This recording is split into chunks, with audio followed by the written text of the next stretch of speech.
What's going on, you guys? Slim here with another video, and as I promised, I got you guys my first version of DRAGMA Invoked. If you guys are new here, consider subscribing, hit that notification bell. You guys will be notified whenever I upload. You'll also be notified when I go and stream. I stream over on Twitch, link is in the description.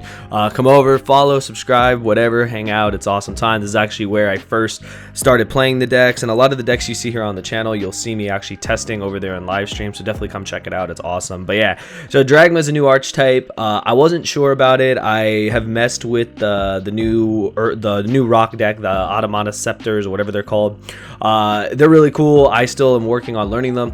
DRAGMA was something though that basically came out as well, and people were saying, dude, you got to check these out. You got to check these out. You know, I looked at them and I was like, okay, they play a little differently, but then they were like, dude, you can play it with Invoked, and you know, I kind of saw the synergy. I was like, okay, let me try a couple things. I looked over at some videos, I looked over some deck lists, and you know, I started out with a very basic build that I got over here on YouTube from Yu-Gi-Oh! Tube. I was watching their replays. One of their builds looked really cool with the Invoked cards in it, and I was like, okay, you know, I gotta make some changes because obviously, you know, I'm not 100% gonna agree with the deck list, you know, that I find online. I'm gonna want to make some changes, test some things out, and there were a lot of things I liked. Like there were a lot of synergies with the deck I liked.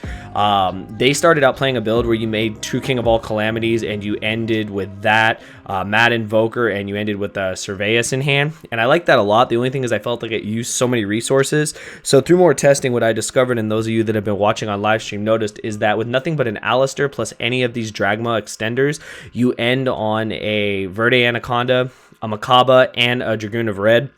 And that was really, really strong, and it's won me a lot of games. So I feel like that is the route that I chose to go with this deck. So I did make some changes. I also made some main deck changes just because of certain matchups we lost to due to not actually having outs and not being properly prepared. But anyways, I'm going to get into the list, explain some things. I have all the DRAGMA cards pulled over here, so like for anyone that wants to see, like I can scroll through them as well while I talk, but I'll show you guys just what I decided to come up with. So of course, to meet the requirements of the Red Eyes Fusion we're playing and the Verde Anaconda, you have to play Red Eyes, Black Dragon, and Dark Magician. You just have to. There's no way around it.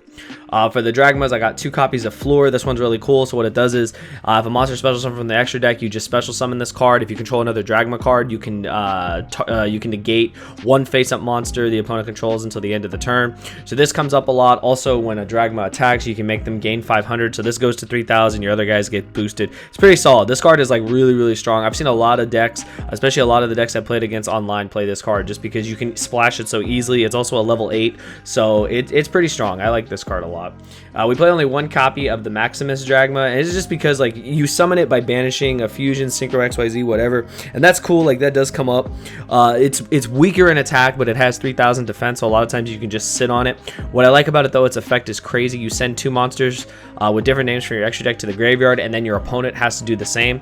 So what we're trying to do is we're trying to send cards like you have the is actually its name, Bastard the Ashin Dragon, until they change it over here in the TCG, and also the Elder Entity NTSS, because that becomes a form of disruption, and then this can help you search a DRAGMA card at the end phase. So that's pretty solid. I know they were playing Herald of the Arclight, and they were doing that to get Surveillance. It's just I wasn't a big fan of that. Like I wasn't going the Calamities route after I tested more, but I gave you guys the options down here so you can do that as well. But we have that one. 2 copies of the Iron Hammer. This one, what I like about these are the easy ones to summon. They can't be destroyed by battle with a monster that's special summon from the extra deck, so sometimes you can just have them sit there and then the opponent's got to deal with them. If they don't, you kind of just, you know, you body up, and then you're able to, you know, extend in the later turns. What you're able to do is you can target one face-up monster on the field that was special summon from the extra deck. To the end of the turn, this card will gain 600, and if it does, that card loses 600. So you use this to get around some problematic cards.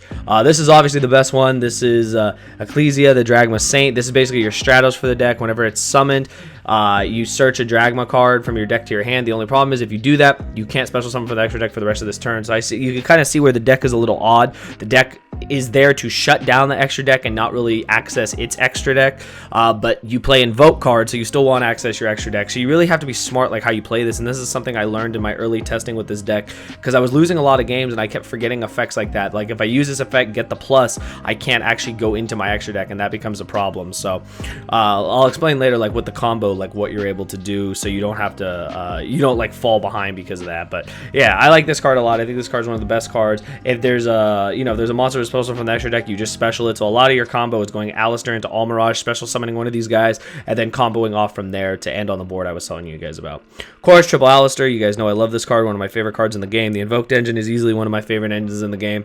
When they told me I could play this in the deck, I jumped all over it. I began testing it immediately. Whenever it comes to Invoked, if I can play it in a deck, I'm going to do it. So no explanation there. One card Makaba at worst, so very solid. 2 copies of Aiden, so this is the other level 4.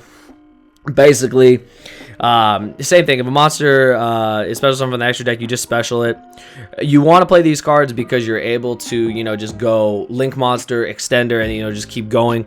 And what I like about this one, too, is if it's destroyed by battle or card effect, you can special summon a Dragma from your deck. That doesn't come up that much. You usually use this as an Extender, but it can come up. What I like about Aiden and Ecclesia is that they can, and also Dragma, the Iron Hammer, is that none of these guys can be destroyed by a monster that's special summon from the extra deck. So if your opponent doesn't really rely on their normal summon, like for a normal summon, and they turn it into an extra deck monster, your monsters just sit there. You just have them wall up in defense, and then the opponent has to out them, and in the meantime you're getting a lot of advantage. So that's what I really liked about these cards.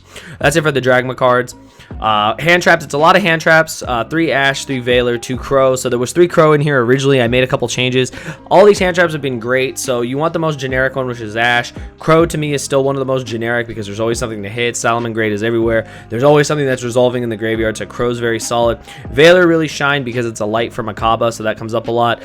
That was like the main reason behind this. Like, I looked at all the other hand traps as well and noticed that a lot of players were going back to Valor. It's just because you need a light monster from Makaba, it just comes up more, so it's just to be a little more consistent, and it's just fine. If you don't want to play this many hand traps, you don't have to. I can see sometimes where like you might draw too many hand traps, but I'm telling you, when you're ending on a Makaba, a Dragoon of Red, and you have hand traps, like, the opponent just can't play. It's insane. So that's it for the monsters. For the spells, the 1 Red Eyes Fusion, you send it off Verde Anaconda, or if you hard draw it, you activate it. So card's nuts. Just remember, you can't special summon, or you can't summon basically the rest of the turn. So just activate this and just go. Like, this card enough is just ridiculous. Dragoon of Red is one of the most insane cards I've ever like tested with. The card is nuts. So the original build had 3 copies of this, and I'll be honest, those of you that watch me on stream, I was very hesitant with this card, and it was about a 50-50 split for me whether I wanted to play it or not. So this card can be insane. It can be like the most insane thing ever, discarding useless cards to draw more cards, but sometimes it just backfires. The life point payment sucks a lot. So that's one thing you need to remember, is that Popper Up, while it is very strong, it can backfire. And you guys saw it, for as many games as it got me there, it also screwed me. So to each his own. You can play this card if you want. When I saw the card in the list, I was a little hesitant, but through testing it, I can see why, because sometimes you're going to draw hands and you want to actually see like your starter cards. So this card was fine, but just like I said, beware. Like, this card can backfire a lot, but when it resolves, it really resolves. So one change I made, I decided to main deck 2 Lightning Storm. Now, I'm not sure if this is going to stay Lightning Storm for right now. This is just in the preliminary build. This could become Cosmic Cyclone. It could become anything else. It was because I didn't really have any good stuff for back row decks. I didn't have, you guys notice, I had no back row removal or anything like that, and that was a real problem to me. So I was like, okay, I need Lightning Storm or something that will blow out back row. I thought about Cosmic Cyclone. That might be the card that I might switch these for, just because you can use it later in the game, where Storm you want, especially when you're going second. But a lot of times, like, if you clear, your board gets cleared or whatever, being able to Lightning Storm away all the problem is great. So that's why I have that in here right now. It's also to have an out to Mystic Mine, because I'll tell you right now, there was no out to Mystic Mine, so that could be a real problem. So this is only in here for that reason. It might change, like I said, to Cosmic Cyclone or Twin or something else, but more testing will figure it out. This just, to me, was the most generic and covered the most ground, because it could also clear a big board, so that comes up as well. I played Upstart, 39 cards. I just want to be consistent. I want to open Alistair Extender as much as possible, so that's why I played it. People could say play more Dragma cards, but then if you draw too many Dragma cards and not enough Alistair cards, it becomes like a conundrum, so that's why I didn't do that. 1 Terraforming, because it's your other copy of Meltdown, triple Invocation, triple Call by the Grave, Super Poly as the other target for Verde Anaconda. As you guys see, we play Starving Venom, so it comes up. Verde plus Super Poly is insane. Turn a monster dark, just Super Poly for free. It's ridiculous. And then, of course, triple Meltdown. That's it for the main deck. Extra deck real quick. Double copies of Makaba. In the original build that focused on Calamities, they played 3. I just felt that was overkill. You waste 2 Makaba to make the Calamities, and yes, the Calamities is very strong, but you invest a lot of resources into it. If Calamities doesn't win you the game, you lost a lot of resources. To me, it felt easier to just go end on Makaba, Dragoon of Red.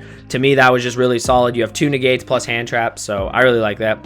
This is one of my favorite cards in the game and one of the most busted cards in the game. And this card probably needs to get banned. Like, this card is ridiculous. This card should not exist. You win too many games off of its effects. So that's all I can say. This card is nuts. Starving Venom because it's super poly. Bastard because you send it off of the Maximus. Purgatrio, of course, that's the game ender. NTSS, same thing, you send this off of Maximus. This was a really interesting combo I've been waiting to play, so this might not stay in the deck, but this is something that I put in Grand Maju and I also wanted to play as well.